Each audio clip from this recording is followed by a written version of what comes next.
안녕하십니까? 오늘은 욥과 세 친구가 벌인 긴 논쟁의 마지막 부분을 살펴보고자 합니다. 본론으로 들어가기에 앞서 욥이 펼친 주장 가운데 당시의 세계관을 엿볼 수 있는 흥미로운 내용이 있어서 그 본문을 먼저 보겠습니다. 26장 5절에서 10절입니다. 죽은 자들이 떤다. 깊은 물 밑에서 사는 자들이 두려워한다. 수올도 하나님께는 훤하게 보이고 멸망의 구덩이도 그분의 눈에는 훤하게 보인다. 하나님이 북쪽 하늘을 허공에 펼쳐 놓으시고 이 땅덩이를 빈 곳에 매달아 놓으셨다. 구름 속에 물을 채우시고 물이 구름 밑으로 터져 나오지 못하게 막고 계시는 분이 바로 하나님이시다.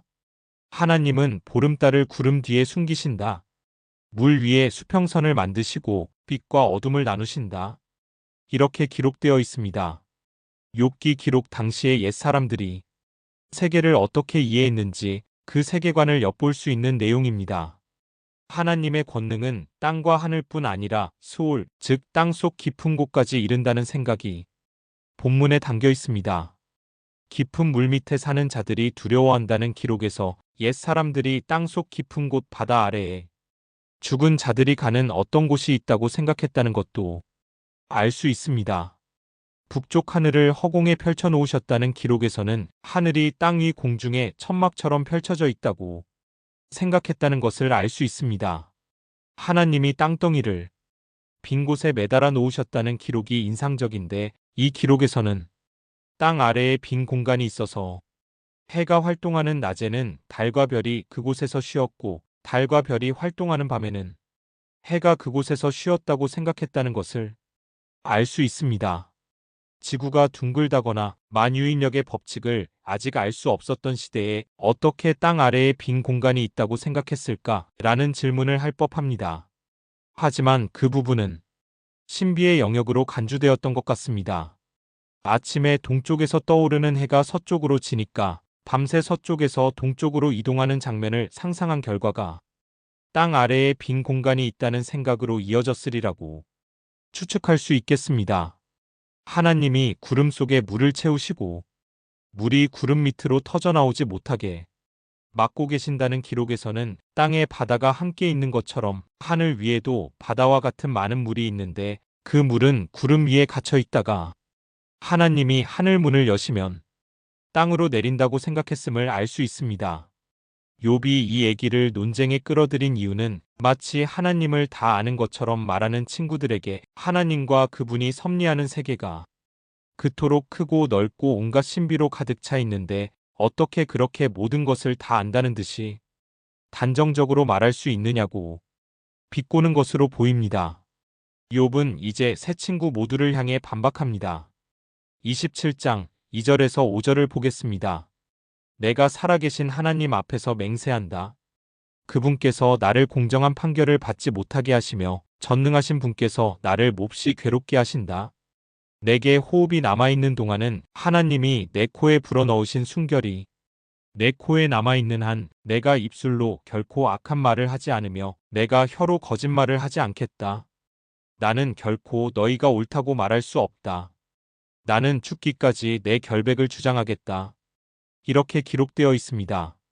너희들이 아무리 나를 죄인으로 몰아붙여도 나는 떳떳하고 결백하다 라는 주장이 되겠습니다. 새 친구와의 논쟁은 여기까지입니다. 논쟁에서의 승자는 없습니다. 각자 자기 주장을 했을 뿐이고 한 가지 중요한 사실이 확인되었을 뿐입니다. 고난은 죄의 결과라는 지금까지의 전통적인 이해가 적어도 욥이 당한 고난에 대해서는 더 이상 설득력을 갖지 못했다는 점입니다. 이어지는 욥기 28장에는 지혜를 찬양하는 시가 수록되어 있습니다. 먼저 세상의 온갖 금은보화보다 더 귀한 것이 지혜라고 지혜를 찬양하는 식구가 한동안 이어집니다. 그리고 나서 지혜는 아무도 가질 수 없고 찾을 수도 없다고 합니다.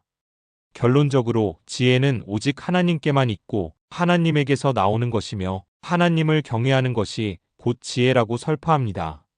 잠언의 견해와 같은 결론인데 본문에서 누가 이 말을 하는지는 나와 있지 않습니다. 욥이나 친구들이 아니라 욥기의 저자가 지금까지의 논쟁에 대해 정리하는 기록으로 보아야 할 것입니다. 욥과 세 친구가 서로의 지혜를 겨루고 있지만 지혜는 깊이 감추어 있고 오직 하나님께 속한다는 것입니다. 마치 내가 옳으니 떠들 필요가 없다고 욥과 세 친구의 논쟁을 조롱하는 듯한 느낌이 들기도 합니다. 어쨌든 이렇게 욥과 세 친구의 논쟁은 서로의 주장만 내세운 채 아무런 결론도 내리지 못한 채 끝나고 말았습니다. 친구들과의 논쟁이 끝난 후 욥의 독백이 이어집니다. 마치 법정에서 자신의 지나온 삶에 대해 한 점 부끄러움이 없었노라고 증언하는 듯한 내용입니다. 31장 4절에서 6절을 보겠습니다. 하나님은 내가 하는 일을 낱낱이 알고 계신다. 내 모든 발걸음을 하나하나 세고 계신다. 나는 맹세할 수 있다. 여태까지 나는 악한 일을 하지 않았다. 다른 사람을 속이려고도 하지 않았다. 하나님이 내 정직함을 공평한 저울로 달아보신다면 내게 흠이 없음을 아실 것이다. 이어서 16절에서 22절을 보겠습니다. 가난한 사람들이 도와달라고 할 때에 나는 거절한 일이 없다. 앞길이 막막한 과부를 못 본 채 한 일도 없다. 나는 배부르게 먹으면서 고아를 굶긴 일도 없다. 일찍부터 나는 고아를 내 아이처럼 길렀으며 철이 나서는 줄곧 과부들을 돌보았다. 너무나도 가난하여 옷도 걸치지 못하고 죽어가는 사람이나 덥고 잘 것이 없는 가난한 사람을 볼 때마다 내가 기른 양털을 깎아서 그것으로 옷을 만들어 그들에게 입혔다. 시린 허리를 따뜻하게 해주었더니 그들이 나를 진심으로 축복하곤 하였다. 내가 재판에서 이길 것이라고 생각하고 고아를 속이기라도 하였더라면 내 팔이 부러져도 할 말이 없다. 내 팔이 어깨 쭉지에서 빠져나와도 할 말이 없다. 이렇게 기록되어 있습니다. 욥의 고백이 진실이라면 어떤 검사라도 그를 유죄로 기소할 수 없을 것이며 또한 어떤 판사라도 욥에게 유죄 판결을 내리지는 못할 것입니다. 그렇다면 고난은 죄의 결과로 오는 것이다 라는 전통적인 신앙 고백은 틀렸다고 결론을 내려야 할까요? 그런데 문제가 그렇게 간단치가 않습니다. 욥과 세 친구와의 대화는 무승부로 끝이 났지만 토론은 엘리후라는 새로운 인물의 등장과 하나님의 참여로 다시 시작됩니다.